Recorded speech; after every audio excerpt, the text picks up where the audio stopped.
What is going on, Trash Talkers? We are back with another episode for you. In today's video, we're going to tell you who we believe should win the MVP award this season.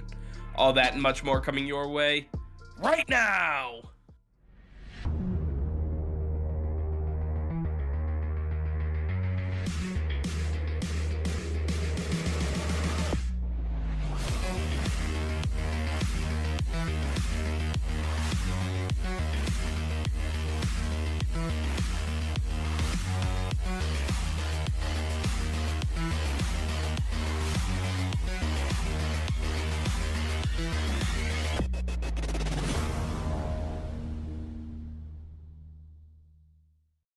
Hey Trash Talkers, over 85% of you are still not subscribed to the channel.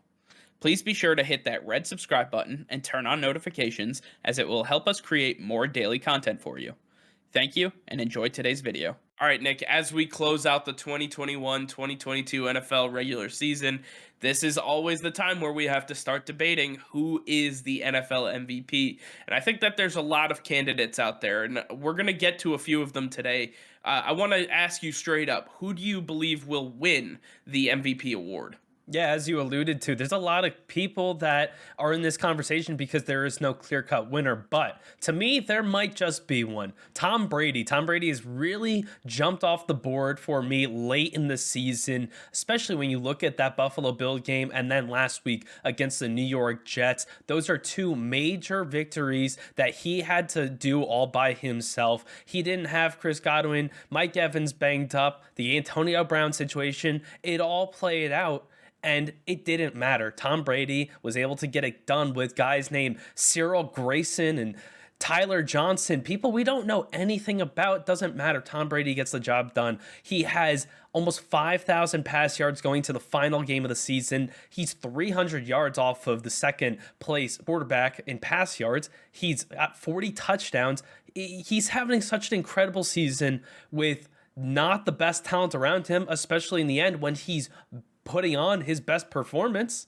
Tom Brady is definitely MVP. Without him, the Buccaneers aren't the number 2 seed in the NFC. They are not competing for Super Bowl once again. Tom Brady is the reason the Buccaneers are where they are, and they're right at the top of the NFL. He deserves this award. There's nobody that comes close. If this was an award based on stats, you'd be right. But as always, you're not right.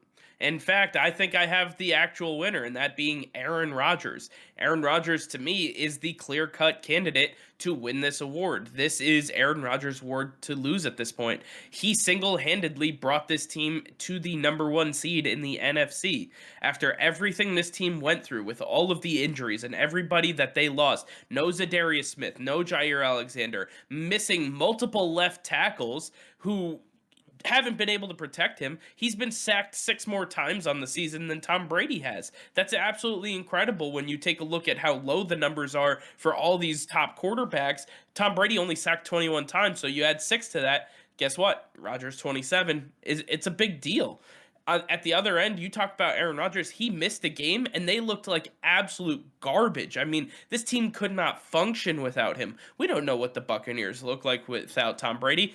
I understand that he's the GOAT. We get all of that. What we don't understand is if Kyle Trask can step in and handle the job, unlike we saw from Jordan Love. I think Aaron Rodgers has shown that he is clearly the best. And I just want to go over those numbers since you like to be so involved in the stats. You take a look at Aaron Rodgers. Well, he's only thrown 4 interceptions. Well, how many has Tom Brady thrown? 12. That's 3 times as many. So if you want 3 times as many interceptions, you got to throw 3 times as many touchdowns. That's not how that worked. So Tom Brady only 40 touchdowns on the season so far. Aaron Rodgers 35. He's only 5 behind him, and he missed an entire game. So when you're taking a look at all of these stats, you have to take a look and put into perspective where these players are, the teams around them. Aaron Rodgers literally made Randall Cobb look like he was back in his prime once again. I don't know if this man has a time machine when he throws the football, but it literally looked like Jordy Nelson might be coming off the sideline to help out this team. They utilized guys like Marquez Valdez-Scantling and Alan Lazard, and they saw Robert Tonyan go down early in the season. Didn't matter. Josiah DeGuara. Who? Yeah, that guy. He comes in and just absolutely lights out at the tight end position. The Packers are run by one person only. That is Aaron Rodgers, and he is the guy that brought them to the number one seed in the NFC. And before I let you go on this, when you take a look at quarterback ratings, Tom Brady 100.5.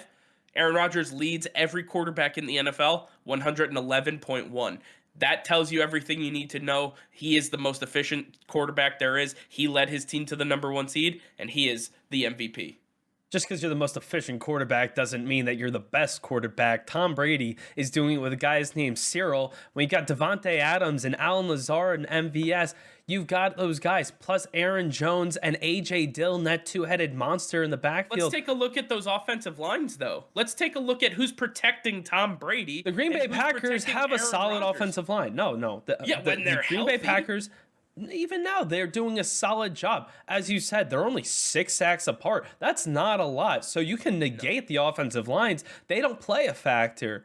Tom Brady has 5 more touchdowns in 1 more game. You think that Aaron Rodgers throwing 5 touchdowns in a game? Has he done that this season? No, he hasn't. Aaron Rodgers is not as good as Tom Brady. Tom Brady is throwing more targets downfield and completing more targets downfield than Aaron Rodgers.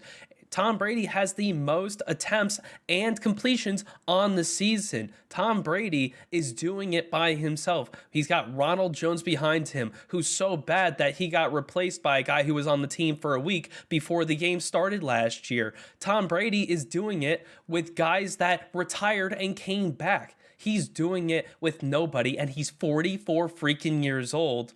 You got to give this guy a lot more credit. Aaron Rodgers has a great defense on the other side of that field that he gets to work with. Tom Brady has no secondary to work with. His defense almost gave up enough points that cost him a game against the New York Jets, but Tom Brady comes in and saves the day. It's all Tom Brady. He's the reason the Buccaneers are where they are. Just because Jordan Love failed to get a win over the Kansas City Chiefs, the number 2 team in the AFC right now, does not mean that the Green Bay Packers are very reliant on Aaron Rodgers. If you give Jordan Love the entire season, he's not going to be that bad. But we've seen the Tampa Bay Buccaneers with Jameis Winston, and we've seen them be abysmal because that man cannot play the position. But as soon as Tom Brady comes in, he brings them to Super Bowl last year. He makes them the number 2 seed this year with all of the shenanigans that have gone on in that organization. At the end of the day, Tom Brady's the only reliable weapon, and he is the most valuable player in the NFL. He's the guy who just continues to do it over and over. Don't discredit anything he's doing, especially at 44 years old. Nobody's discrediting Tom Brady. He's just not the most valuable player in the NFL. And the reason it is Aaron Rodgers, because when you take a look at that Kansas City game that you brought up, and I was not going to talk about it, but you brought it up. So, Your Honor, I enter into evidence the Kansas City against the Green Bay Packers game.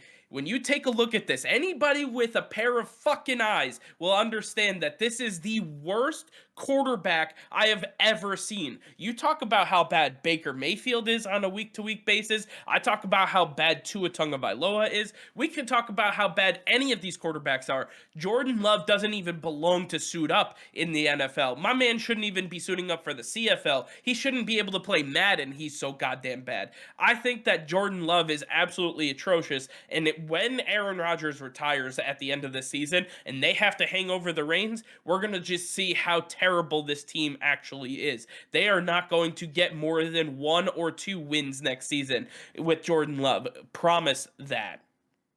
Yeah, I mean, that's wishful thinking, but Jordan Love just didn't have an opportunity to really get going. You can't expect someone to take over on the fly and really expect him to do much. I don't even remember Devontae Adams playing that game, so who's he really working with there? Alan Lazard, who, struggles without Aaron Rodgers? I just don't think so. I don't expect for Aaron Rodgers makes everyone better. Got it. No. Some players just play better with others. Alan Lazard is a big-bodied weapon that works for Aaron Rodgers. How many big-bodied weapons are left for Tom Brady?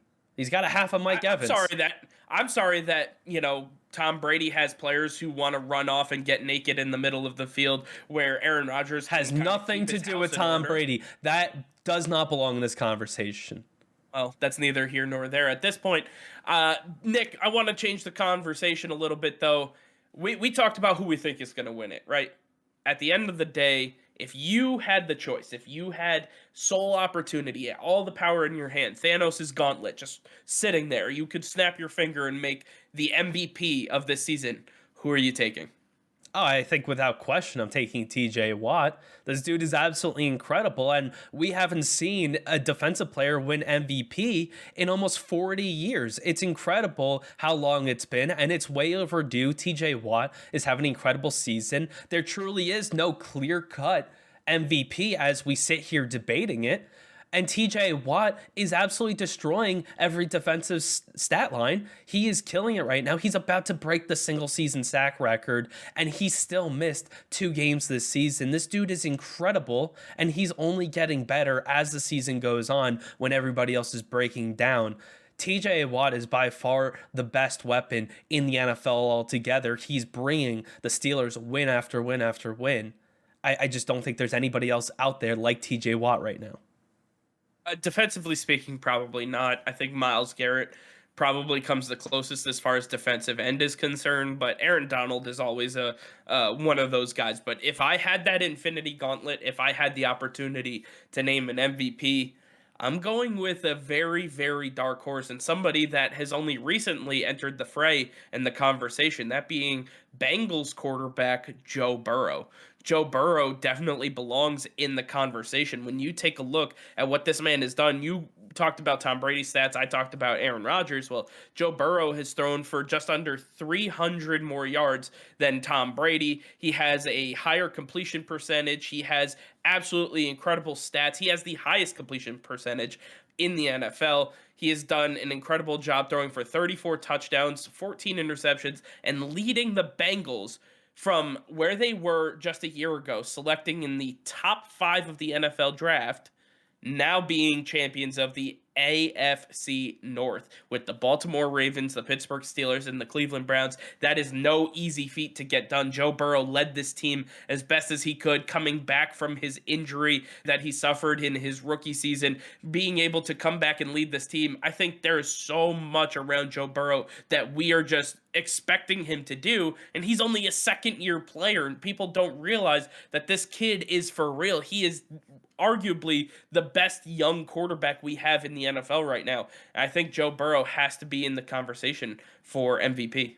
Joe Burrow definitely belongs somewhere in the conversation, but maybe if the season was 5 games longer and he had a little bit more time, because it seems like he's really blossoming now. And I know it's the end of the season, he's still giving it a shot, but I just think it's too little, too late. Then you got to take a look at Jamar Chase, who's having the best rookie season for a receiver. He's looking incredible. T. Higgins looking incredible once again. Tyler Boyd. Joe Mixon is fully healthy all year long. I mean, Joe Burrow's definitely got a lot of weapons around him, and they are the 3rd seed in the conference, the AFC especially, where it is not as difficult to compete. So Joe Burrow, he deserves a lot of credit. I just don't know if he deserves MVP credit just yet. Well, either way, I want to hear from you guys. Let us know in the comments down below if you had the Infinity Gauntlet, if you could decide who could win MVP. Let us know in the comments down below who that would be. I'm very interested and very curious to hear who you guys believe should be MVP this season. All right, well, that's going to be all for now. Thank you all for watching. Be sure to like this video and subscribe to the channel if you haven't already. Hit that notification bell. We go live every single day. That'll be all. Peace and love.